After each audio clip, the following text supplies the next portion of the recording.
Klinefelter syndrome is the most common sex chromosomal aneuploidy that you're going to come across.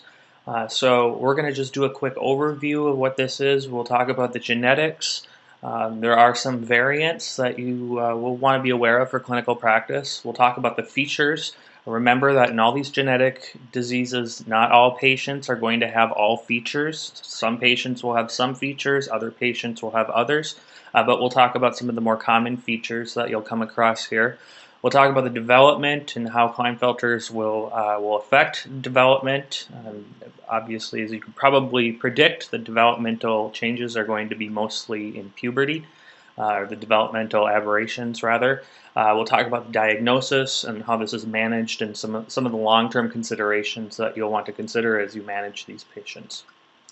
So as mentioned, this is the most common sex chromosomal aneuploidy, and in most cases, the vast majority, about 80%, it's a 47XXY genotype. And for the most part, that's how we think of Klinefelter syndrome, but it is possible to have even more X chromosomes and be viable and live with Klinefelter syndrome. It's not associated with increasing maternal age. So when you think of trisomies and monosomies, the ones that are associated with increasing maternal age are the autosomal monosomies and trisomies. With the sex chromosomal issues like Turner syndrome and Klinefelter syndrome, these are not associated with increasing maternal age. And as a matter of fact, in many cases, it's the sperm that's carrying the extra chromosomal material or the absent chromosomal material. Klinefelter's is usually not diagnosed until puberty or adulthood because the symptoms early on in life, in childhood, and in the neonatal period, are pretty nonspecific. And so it's not until early to mid-puberty where this is diagnosed, or even if the symptoms are particularly mild, it may not be diagnosed until the patient is an adult. In which case they typically present with infertility issues. Classically, this is noted by hypogonadism, so you're going to have high FSH and LH levels but low testosterone, and that's due to the gonadal dysfunction. But they do have regular pituitary hormone levels. As a matter of fact, it's going to be high because you have no gonadal function or not proper gonadal function. And this is typically seen in a tall, lanky male. So Klinefelter's is the most common cause of male infertility, and it affects 1 in 580 to 1 in 1,000 males. So this is a sex chromosomal aneuploidy, which involves 2 or more chromosomes in addition to the Y chromosome, and it's that Y chromosome that allows the male phenotype, particularly the SRY region of the Y chromosome. It's actually, as a side note, it is possible to be an XX male. If you transfer if the SRY region of the Y chromosome, just that little region, gets transferred over to an X chromosome, we're not going to talk about that here, but it is the Y chromosome that allows the male development, the male phenotype. 80% of Klinefelter's patients are going to be 47XXY. Another 10% are going to be mosaics, so they'll have the normal 46XY, but they'll also have some 47XYY cells. The remaining are going to be these variants in which they contain more than 2 X chromosomes. So 3 X chromosomes, the 48 triple XY, or 4 X chromosomes, which would be the 49 quadruple XY. You can also see a 48 XXYY, and that tends to be significant because those patients tend to be mentally retarded. The severity of impairment and dysmorphia are related to the number of X chromosomes the patient has. So you could think of 48 triple XY and 49 quadruple XY as respectively more significant or more severe Klinefelter syndrome relative to the traditional 47XXY and the mosaics. The prevalence is as high as 1 in 580 males, and the reason we see a higher prevalence now is probably just due to increased detection. And then, as mentioned, this is a sporadic inheritance. You don't actually get this because a parent has a preponderance to give you Klinefelters. This just comes up sporadically. The features that you see most notably are going to be the tall stature and the long limbs. And the tall stature comes because, and the long limbs come because the growth plates don't close until a little bit later because testosterone and puberty are going to help close those growth plates off. And these patients tend to have a delayed puberty. So that gives the bones, the long bones, more time to lengthen, and so that's going to result in a taller stature and longer limbs. Cardiovascular manifestations most commonly include mitral valve prolapse. You can also see issues with varicose veins and venous ulcers, particularly in adults. Also, these patients are at increased risk of DVT and pulmonary embolism, probably due to the higher estrogen levels that they have. The endocrine symptoms, hypogonadism obviously is going to be one. They have an increased risk of osteoporosis. Both testosterone and estrogen are protective against osteoporosis.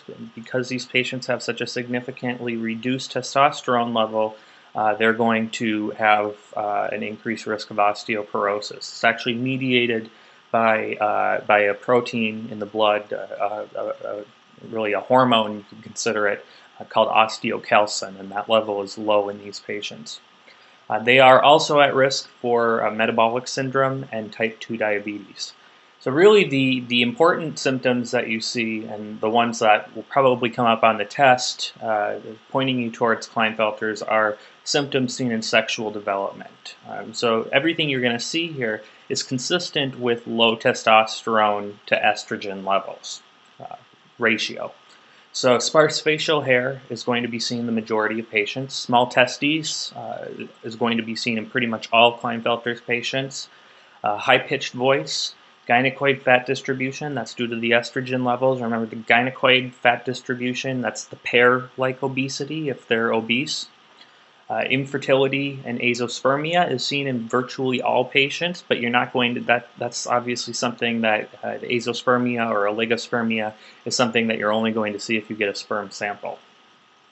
Gynecomastia can be present in patients, 50 to 75%. They also have an increased risk of breast cancer, and again, that's due to the higher estrogen levels.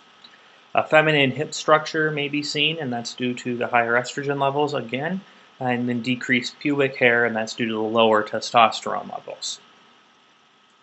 Psychiatric and developmental manifestations typically involve deficits in language. There may be a delay in language development. They also tend to have reduced gross or fine motor skills, but again, these really aren't necessarily specific things, and so these generally are not the way that these patients will present. When they present, it's generally going to be due to a delay of puberty or due to infertility. They can also have a tendency to have self-esteem issues, anxiety, even it's been mentioned that they may have an increased risk of schizophrenia or psychosis. So again, just re-underlining this, Klinefelter's is typically not diagnosed during the newborn period. It's typically diagnosed during puberty or during attempts at reproduction, but there are some features that may show up in the neonatal period, and they're nonspecific, but they include cleft palate, clinodactyly, inguinal hernia, hypospadias, microphallus, and testes retraction. So here's an example of tall stature. There's not anything measuring this particular male, but you can see if you look at his head compared to, and his head is normal size relative to the rest of his body, he's quite tall. Another thing that you note here that's more feminine in nature is his lumbar lordosis, and also very long legs. So here's long limbs again. The arms are long too, but the legs are particularly long. I'm not sure how old this patient is, but he's about 1.6 meters tall, and he looks quite young. So here's the small testes that you see in Klinefelter syndrome. So this is compared to normal. This is note that the penis size is not necessarily reduced. A small penis is only seen in about 25% of patients. Most Klinefelter patients are on the low normal range. So note particularly that the penis size is not necessarily altered, but the testes are much smaller in the Klinefelter's patient than in the 46XY normal male genotype patient. Again here, you can see small testes here. Gynecomastia is something that's going to be particularly prevalent. If you see it, it's going to be particularly prevalent in thinner patients. And the reason is because a lot of men think they have gynecomastia because they've got what we would call man boobs, larger breasts. But in a lot of cases, in fatter, obese men, that's just due to more fat. Fat stores in the breast in addition to other places as well. But where you'll really note gynecomastia is in thinner men, where they really shouldn't have all this storage. This is caused from the estrogen. There's increased fat storage in the breasts compared to other locations. You would think that a man who has this much fat storage, he should be obese. He should have also increased fat storage in his abdomen, in his buttocks, in his thighs, but he's got preferential fat storage in his breasts, and this is your typical gynecomastia. And it's going to be much easier to diagnose in a man that is thinner. So this man is a little bit heavier, but you see a disproportionate amount of storage of fat in the breasts. You also see the wide areola, and that's also consistent with breast development, that breast development that we typically see in girls who are hitting puberty.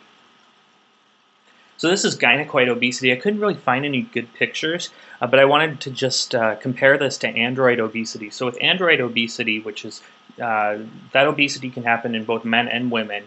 Typically men have the android obesity. Very few men have gynecoid obesity.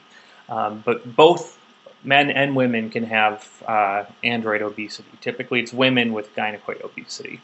But the android obesity is considered the apple obesity, apple-shaped obesity, and gynecoid obesity is more of the pear-shaped. So there's a preferential storage of fat in the buttocks and in the thighs, compared to android obesity, where it's pretty consistent throughout.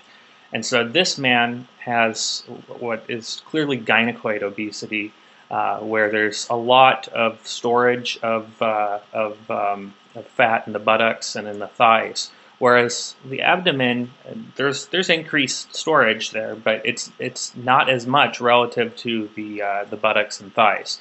So if you look at a man who's obese, a lot of times he'll have that beer belly, that belly that hangs out over his pants, and he can get pants on, but it's really above the waistline where that obesity is at, and that's android obesity. But these men with gynecoid obesity, they won't have as much fat protruding over their pants because they actually have to get much bigger, a much bigger pant size because their waists are bigger. Their waists have more fat. Also, their waists can actually be bigger. Their hip structure can be feminine in appearance, and this is again due to higher estrogen levels. And then note, it's kind of hard to see, but you can see that this male clearly has small testes.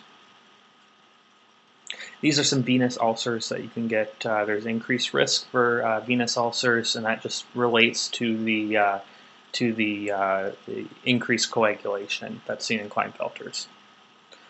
So developmentally, during childhood, it's pretty nonspecific. There are abnormalities, but when you see these abnormalities, you don't think Klinefelters necessarily because there's so many different things that it could be, or it could be a normal variant. And so this is why it's typically not diagnosed in childhood. As a matter of fact, it's only about 1% of Klinefelter's cases are going to be diagnosed in childhood, and those are probably the more severe variants. So physically, they tend to develop normally, although they may grow a little faster, and ultimately they are often taller than expected given the parents' heights. And you always have to take into consideration the parents' height. So a kid could be in the 98th percentile height-wise, but if his parents are both really tall, well then he's going to be really tall. If his parents were both in the 98th percentile, he'll probably be there too. But if you have a kid who's got two parents who are in the 60th percentile and he's in the 95th percentile, then you have to think maybe something's up. Cognitively, there are often reported difficulties in school. Typically, these stem from language issues or other learning disabilities. The learning disabilities can be global, but they tend to be more focused in language issues and as well as executive function planning and stuff like that. Socially, there may be behavioral problems. Those have been described. They may have issues with self-esteem and anxiety. That can happen during early childhood, but as Klinefelter's patients have often been described as shy, but typically the self-esteem issues and anxiety really come to a head during adolescence because of the pubertal delay. During adolescence, where we typically see this, you're usually going to see this in a routine physical examination, but sometimes parents may bring their kids in because they're not growing properly, or they're 15 years old and they still have a high-pitched voice. But this will be seen during routine physical examination as abnormally small testes, though the penis size is normal in the majority of patients. And then often there's sparse facial hair and perhaps less pubic hair. Both of these features reflect lower testosterone levels. As I've mentioned, gynecomastia is often evident in thinner men, whereas in larger men, the gynecoid fat distribution is noted. So whether the man or boy is thinner or heavier, you can find something that's consistent with Klinefelter syndrome, be it the gynecomastia or the gynecoid distribution. Another way Klinefelters can present is infertility, and these men typically will have some features consistent with the syndrome. They'll also, you'll get a sperm count in these men because they're infertile or having problems with fertility, and they'll have a low sperm count on investigation. So to work these patients up, you want to get an endocrinologic workup, and that's pretty extensive. So at the very least, you want to have an FSH, LH, and testosterone levels, because that will help you diagnose the primary hypogonadism. It's a hypergonadotropic hypogonadism, just like what we see in Turner syndrome. And then other things that you can get are estradiol, prolactin, IGF-1, and a serum or urine cortisol. And the reason with the serum or urine cortisol you want to get that is because about half of men with Klinefelter syndrome also happen to have some adrenal insufficiency, so you'll want to look for that. Semen analysis is going to be something that you'll get if the patient is presenting with infertility. And then ultimately, if you have suspicion based on endocrinologic workup, then you can go ahead and get a karyotype. So the FSH and LH are going to be high, testosterone is going to be low, the estradiol will be high, higher than we would expect in a male. Prolactin can sometimes be high, IGF-1 is usually normal, and the cortisol level may be low. The semen analysis will show azoospermia or oligospermia, and the karyotype, which is diagnostic, will show you 47XYY genotype or a similar variant.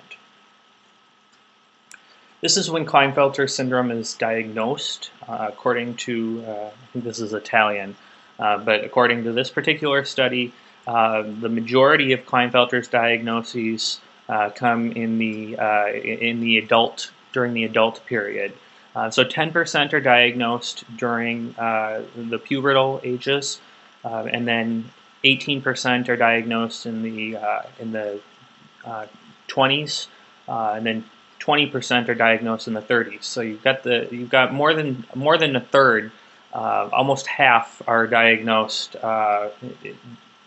from the teenage years on to the age 40, and that's because you have puberty, and then you have the time when a man is most likely going to try to reproduce. So once you've made the diagnosis, you want to assess these men for comorbidities.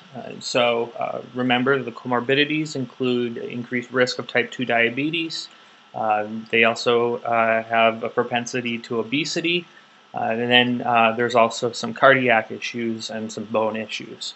So we want to get a fasting plasma glucose to assess for metabolic disorder. Also, for the same reason, you want to get a lipid profile. It's recommended that on diagnosis of Klinefelter syndrome, they get an echocardiogram because of the increased cardiac mortality in these patients, and you'll want to look for mitral valve prolapse because that's the most common abnormality that you're going to see in the heart.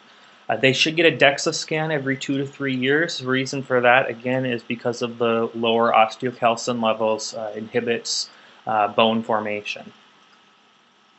Routine hematocrit checks are useful as well. If these patients have higher hematocrit levels, they're going to be more likely to develop DVT ultimately, which can lead to pulmonary embolism, which remember is deadly.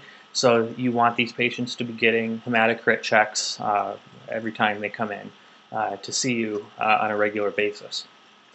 These patients should be managed primarily by a pediatric or adult endocrinologist, particularly for their hormone replacement, which is recommended to start at 11 to 12 years of age, right around when we want puberty to sort of set in. So you'll start testosterone. You use actually a testosterone depot, and then you only need to provide it about once a month, every 3 to 4 weeks. And we titrate the dose to normalize the FSH and LH levels. Other symptoms that you can manage include gynecomastia. We try to manage this first medically, although in many cases it's not successful. So you can start with aromatase inhibitors, such as anastrozole, which can lower the estrogen. You can also use estrogen receptor modulators, like clomiphene and tamoxifen. If this is not successful, then you can refer them to plastic surgery, and they can remove the fat that way. If you diagnose this during childhood, you can send them to a speech therapist for any language difficulties. Particularly if these patients plan on trying to reproduce, there are assisted reproduction techniques that can be done. They're not always successful, but you can send them for genetic counseling. So long-term considerations, we kind of already referred to some of this stuff. Clinical and laboratory monitoring for diabetes and osteoporosis is recommended. Calcium and vitamin D supplementation may be beneficial for preventing the development of osteoporosis, or at least reducing the risk. Certainly, it's going to be difficult because there's a lot of issues surrounding their Klinefelter syndrome. It's very complex. That's going to lead to decreased osteoblast activity. Certainly, if you want to prevent osteoporosis, it's always helpful to have good calcium levels, good vitamin D levels, because that's just going to aggravate it if those are off. You want to begin screening for BPH at 30 years of age, and the reason for this is that BPH is a complication of long-term testosterone replacement therapy. Remember also that these patients have an increased risk of breast neoplasia, and so these patients should be educated regarding breast self-exam and their increased risk, because essentially you want to just you want to educate these Klinefelter's men just like you would educate women regarding breast neoplasia. And you know, a 46XY man can get breast cancer as well, but patients who have Klinefelters are at 10 to 20 times higher risk, and so their risk is closer to women than it is to men. Then patients should also be made aware of their increased risk for DVT, and therefore everybody should do this, but particularly these patients should avoid the preventable predisposing factors such as sitting for long periods of time, and they should also have regular hematocrit monitoring. And there are resources for patients that are available, such as the Klinefelter Syndrome Association, where they can get resources for their syndrome so that they can become educated and understand ways that they can prevent comorbidities, things that they can discuss with their physician. So if you have any questions, feel free to write me a comment below. I will see you next time.